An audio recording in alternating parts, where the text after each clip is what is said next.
अस्सलाम वालेकुम। Economy matters में खुशामदीद। मैं हूं शाजिब अहमद। सबसे पहले शामिल करते हैं टॉप स्टोरीज। बिजली की पैदावार के लिए फर्नेस ऑयल का इस्तेमाल बढ़ गया। अप्रैल में माहाना बुनियादों पर 56% इजाफा। पेट्रोलियम मसनूआत की कीमतें बढ़ने के बाद पेट्रोल की फरोख्त में 8%, डीजल में 7% कमी रिकॉर्ड की गई। ताजिर बरादरी की यूरोप, तुर्की और आसियान के साथ एशिया की ड्यूटी फ्री रसाई की तजवीज़। इंपोर्ट ड्यूटी 35 से कम करके 10% करने की सिफारिश। जदीद टेक्नोलॉजी और ऑटोमेशन के लिए सस्ता कर्ज देने का मुतालबा। हुकूमत को बजट तजावीज़ पेश। और PIA 25 मई तक नए मालिकान के हवाले कर दी जाएगी। आरिफ हबीब कंसोर्शियम रवामा कंट्रोल संभाल लेगी। निजकारी कमीशन तारीख का ऐलान करेगा। स्टॉक मार्केट को खत। और आपको जिक्र करेंगे गैर मुल्की करेंसीज का। इंटरबैंक में डॉलर की कदर को अगर देखें तो एक पैसे की कमी इसमें रिकॉर्ड की गई, जिसके बाद कीमत 278 रुपये 76 पैसे पर आ गई है। फिर यूरो के हवाले से आपको बताएं, इंटरबैंक में ये आज 82 पैसे महंगा हुआ है। फिर बरतानवी पाउंड को देखें तो 1 रुपया 92 पैसे ये भी महंगा हुआ, जिसके बाद कीमत 378 रुपये 1 पैसे पर पहुंच गई है। गोल्ड मार्केट का रुख करते हैं। मुल्क में सोने की कीमत में 3800 रुपये फी तोला कमी हुई। कीमत 4,79,962 रुपये पर आ गई, जबकि 10 ग्राम सोने की कीमत में 3200 रुपये की कमी हुई है। इंटरनेशनल मार्केट में गोल्ड $38 फी ओन सस्ता हुआ, जिसके बाद कीमत $4,576 पर आ चुकी है। आज के प्रोग्राम के मौजू की तरफ आते हैं। आज जिक्र करेंगे UAE के 59 साल बाद ओपेक और ओपेक प्लस से निकलने के इकदाम का। ओपेक तेल बरामद करने वाले ममालिक की तंजीम है, जिसको कार्टेल भी कहा जाता है। 1960 में organisation of the petroleum exporting countries का क़याम अमल में लाया गया, जिसका काम तेल की सप्लाई को कंट्रोल करके अपने रुकन ममालिक के मफादात का तहफ़्फ़ुज़ करना था। 2016 में ओपेक के साथ ओपेक प्लस भी बनी, जिसमें रूस, काज़ाकिस्तान और मेक्सिको जैसे ममालिक भी शामिल हुए। अगर इस तंजीम की ताकत का अंदाज़ा लगाया जाए तो हमने बारहा देखा कि ओपेक और ओपेक प्लस ने जब क्रूड ऑयल की कीमतें कम हुई तो अपनी प्रोडक्शन को कम करके आलमी कीमतों को बढ़ाया। इसी तरह जब कीमतें ज़्यादा हुई तो प्रोडक्शन पर कट लगाकर कीमतों को कम भी किया गया। दोनों तंजीमें तेल की आलमी पैदावार का 40 से 50% तक कंट्रोल रखती हैं, ऐसा बताया जाता है। माहिरीन की राय का जायजा लें तो इनके मुताबिक UAE तंजीम के फैसलों से नाखुश था। इसे उसकी पैदावारी सलाहियत से कम 34 लाख बैरल यौमिया तक महदूद रखा गया था। UAE अब अपनी पैदावार को अगले साल तक 50 लाख बैरल यौमिया पर ले जाने का ख्वाहिशमंद है। अगर अबू धाबी के फैसले का जायजा लिया जाए तो मशरक़ वस्ता की सूरत हाल के तनाजुर में इसके जियोपॉलिटिकल असरात भी होंगे। तेल की कीमतों पर कंट्रोल कम होगा, जिससे मुस्तकबिल में कीमतों में कमी का इम्कान भी है। आज हमारे साथ मौजूद होंगे ऑयल मार्केटिंग एसोसिएशन के senior vice chairman Tariq Mahmood sahab, माहिर मुआशियात वासिफ नकवी साहब भी हमें ज्वाइन करेंगे, जबकि साथ में हमारे साथ होंगी एनर्जी एक्सपर्ट फातिमा अनीला साहिबा भी। प्रोग्राम में हम इस पर डिस्कशन करेंगे, लेकिन उससे पहले आपको ज़हीर अली खान की एक रिपोर्ट दिखाते हैं। दुनिया में तेल पैदा करने वाले बड़े ममालिक की तंजीम ओपेक का क़याम 1960 में अमल में लाया गया। 23 ममालिक पर मुश्तमिल तंजीम का मकसद आलमी तेल मंडी में इस्तेकाम बरकरार रखना और अरकान के मफादात का तहफ़्फ़ुज़ था। ओपेक ममालिक दुनिया का 30 से 40% खाम तेल पैदा करते हैं, जबकि ओपेक प्लस का शेयर तकरीबन 50% है। हालिया खलीज जंग शुरू होते ही आबनाए हुर्मुज़ की बंदिश के बायस दुनिया पेट्रोलियम मसनूआत के बहरान में मुब्तला हो गई। ओपेक ममालिक ने पैदावार बढ़ाने का ऐलान करके कीमतें मुस्तहकम करने की कोशिश की, लेकिन मुत्तहिदा अरब अमारात ने अचानक ओपेक से अलग होने का ऐलान कर दिया। यूं तंजीम ने अपनी पैदावारी सलाहियत का तकरीबन 15% हिस्सा और एक इंतहाई काबिल एतमाद रुकन खो दिया। माहिरीन के मुताबिक UAE ने यह फैसला जाती फायदे के लिए किया है और इससे दुनिया को भी कुछ फायदा हो सकता है। वो ये चाहते हैं कि हम अपनी मर्जी से पैदावार बढ़ाएं, हमें ज़्यादा आमदन हो, और हो सकता है कि इसकी वजह से दुनिया को भी ये फ़ायदा हो कि तेल की कीमतें गिर जाएं। वो डिसाइड करता है या ओपेक प्लस के पैदावार कितनी बढ़ानी है, कितनी घटानी है। तेल की कीमतें जो हैं वो कम होंगी, क्योंकि UAE ने अब ये डिसीजन खुद लेना है कि वो पैदावार खुद बढ़ा सकता है। ताज़ा आदाद शुमार के मुताबिक ओपेक ममालिक की सालाना पैदावार तकरीबन 9 से 10 अरब बैरल है, जबकि ओपेक प्लस का सालाना पैदावारी हजम तकरीबन 15 अरब बैरल तक है। इसमें से सऊदी अरब यौमिया 9 से 10 million, Iraq 4 million, Iran 3.5 million, Kuwait 2.5 million पैदा करता है, जबकि UAE की यौमिया पैदावार 2.9 मिलियन बैरल थी। ज़हीर अली खान, समा, इस्लामाबाद। इसमें हमारे मेहमान भी हमारे साथ मौजूद हैं। वासिफ साहब, पहले मैं आपकी जानिब आऊँगा। वासिफ साहब, UAE ने ओपेक और ओपेक प्लस को छोड़ने का फैसला किया, हमने रिसेंटली ये देखा है, लेकिन यहाँ पर सवाल ये पैदा होता है कि क्या ये अचानक फैसला था या फिर अबू धाबी मौके की तलाश में था, या मशरक़ वस्ता की जो सूरत हाल है उसने उसको ये मौका फराहम किया? आप क्या समझते हैं?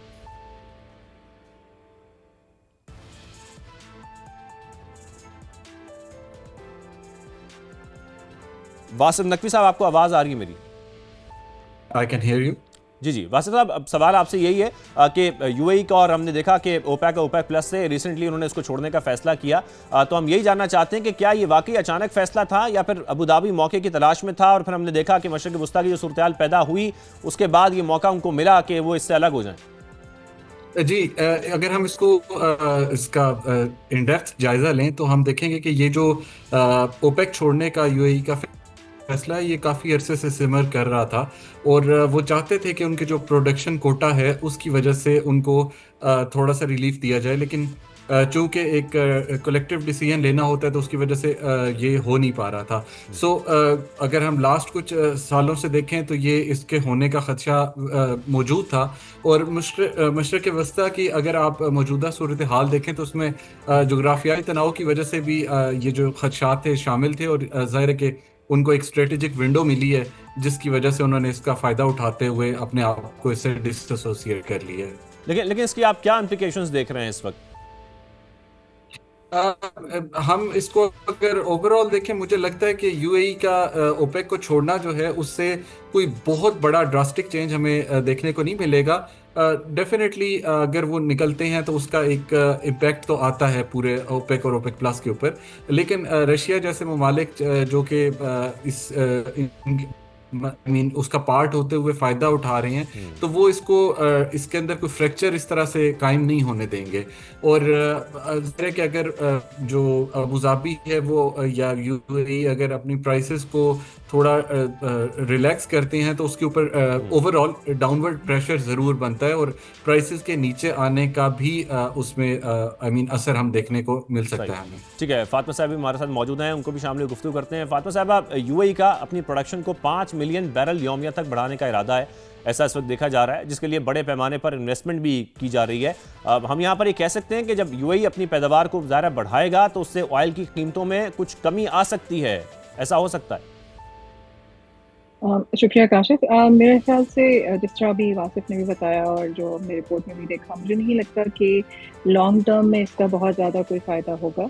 और उसकी मेजर वजह ये है कि आपका जो ओपेक की जो ओवरऑल कोटा सिस्टम है और जो प्रोडक्शन एंड जो कंट्रोल है सप्लाई के ऊपर, वो कार्टेलाइज्ड था। तो अब जब नेशनल इंटरेस्ट की बेसिस के ऊपर और हम देख रहे हैं कि national interest is far greater than the regional और या फिर ऑयल कंट्रोल, तो जियोपॉलिटिक्स में इसकी अहमियत बढ़ती जा रही है। तो ये मेरा ख्याल है कि यूएई के पास एक हेजमनी ज़रूर आ जाएगी, लेकिन ओवरऑल लॉन्ग टर्म में प्राइसेस में कोई बहुत ख़ास मुझे कमी महसूस नहीं होती।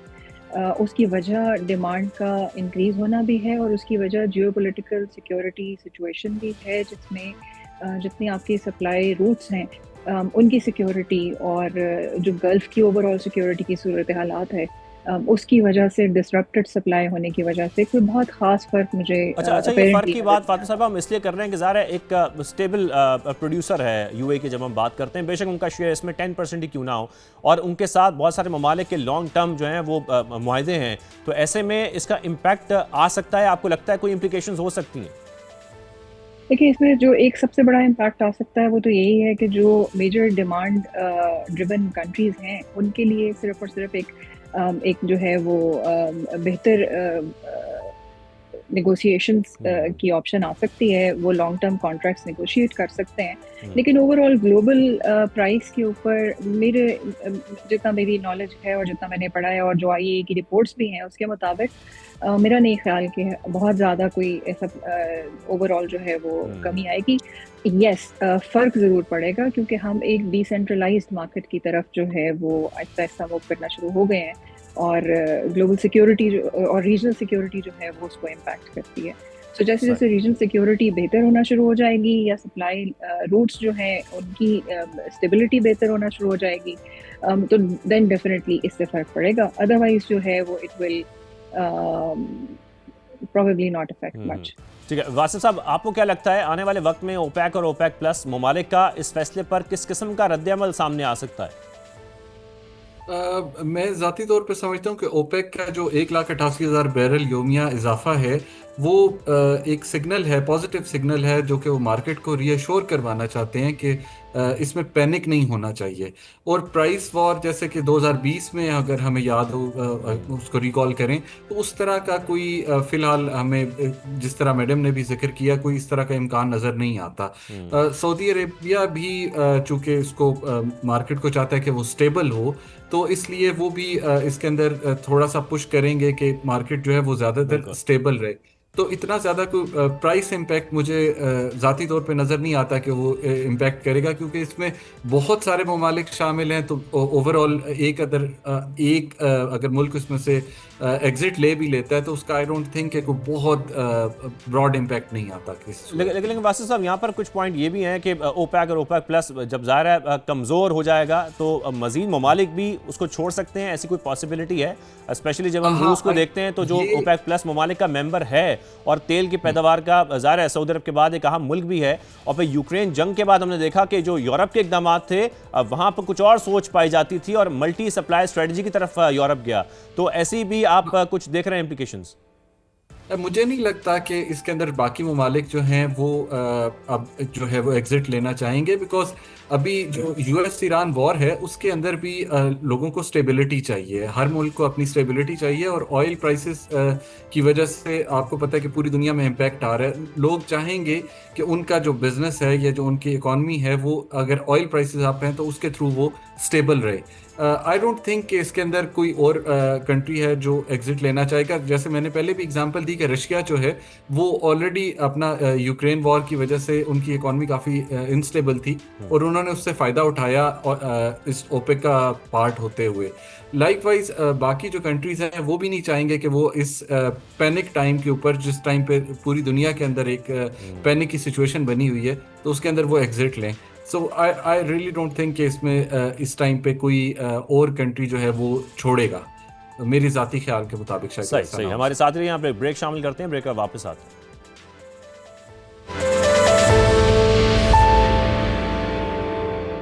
Welcome back. बात हो रही है ओपेक के हवाले से, यूएई के इसके निकलने के बाद क्या इसकी इंप्लीकेशंस हो सकती हैं। फातिमा साहबा, मैं आपकी तरफ आऊँगा। फातिमा साहबा, यूएई के इस फैसले के बाद अब तक तो आलमी मार्केट में कोई खास हलचल नहीं देखी जा रही है, जैसा कि आप लोगों ने भी जिक्र किया है, लेकिन शायद अमेरिका ईरान जंग के बायस इस फैसले के कुछ ज़्यादा असरात इस वक्त नहीं देख रहे, लेकिन जब कुछ चीज़ें सेटल डाउन होंगी उसके बाद कुछ सामने आ सकता है, ऐसा लगता है आपको?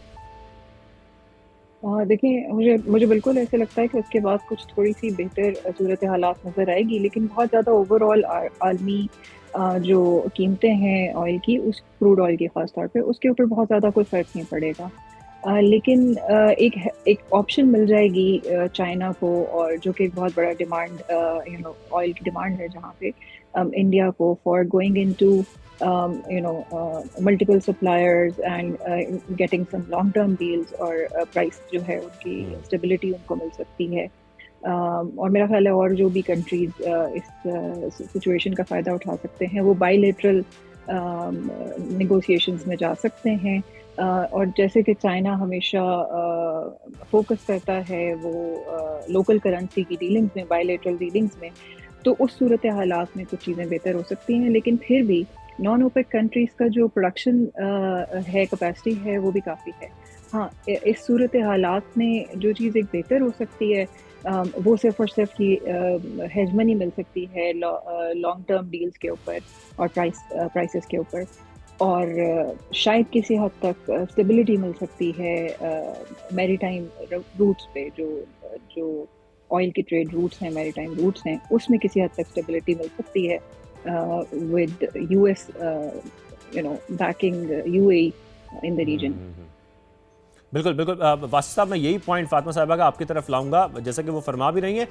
ज़ाहिर है यूएई एक इत्तेहादी है अमेरिका का भी, और साथ में चीन के इसके ऊपर क्या रिएक्शंस हो सकते हैं, इस हवाले से आप क्या सोच रखते हैं? मेरे ख्याल में जो चाइना है वो आप ट्रेडिशनली अगर देखें तो वो स्टेबल एनर्जी चाहता है, और इसी वजह से स्टेबल भी और सस्ती भी। लाइकवाइज प्रिंसिपली अगर देखा जाए तो अमेरिका भी इसी हक में रहता है कि वो हाई ऑयल प्राइसेस के अगेंस्ट रहे, बट चूंकि हमारे पास कोई ऐसा प्रैग्मेटिक वो एविडेंस मौजूद नहीं है कि मैं ये कह सकूं कि वो यूएई के इस फैसले के अंदर उसके अंदर शामिल था।